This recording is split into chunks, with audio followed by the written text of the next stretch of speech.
ఆంధ్ర రాష్ట్రంలో అన్ని విధాల ఆదర్శ గ్రామంగా ఎన్నుకోబడింది. ఇక్కడ పార్టీలు లేవు, కక్షలు లేవు. స్వయం కృషితో దీన్ని సాధించాం.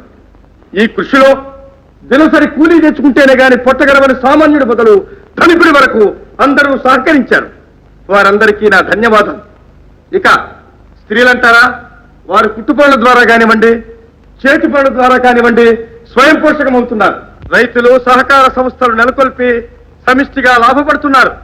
వయోజనులందరికీ విద్య వచ్చు. బడియుడు గల పిల్లలందరూ కూడా స్కూళ్లకు వెళ్తున్నారు. వాళ్ళకి ఉచితంగా మేము మధ్యాహ్న భోజనాలు ఏర్పాటు చేస్తాం. ఇలా మన గ్రామం అన్ని విధాల ఆదర్శవంతంగా తయారైంది. ఇందులో సహకరించిన పిల్లలకు, పెద్దలకు, ఆఫీసర్లకు మరొకసారి నా అభినందనలు తెలుపుతున్నాను. తర్వాత మన మంత్రి గారు మాట్లాడతారు.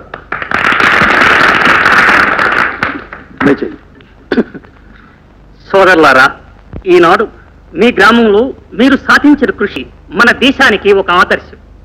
ప్రభుత్వ ప్రణాళికలకు ఈనాడు మీరు సరైన రూపం కల్పించారు.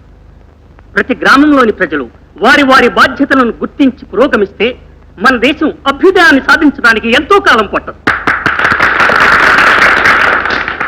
మీ కృషి ఫలితాలను గుర్తించిన ప్రభుత్వం మీ ఆదర్శ గ్రామ పురోభివృద్ధికై ఈ 10,000 రూపాయల నగదు బహుమతిగా ఇస్తోంది. దీన్ని మీరు స్వీకరించవలసిందిగా కోరుతున్నాం. శంకరం గారు, మీ నిస్వార్థ సేవకు, నిజమైన దేశభక్తికి ప్రభుత్వం ప్రత్యేకించి మీకు ఇచ్చే అశోక స్తూపం. ఈనాడు మీ గ్రామాభివృద్ధికి కారకులైనట్లే రేపు దేశాభివృద్ధికి ముఖ్య కారకులు కాగలరనే విశ్వాసంతో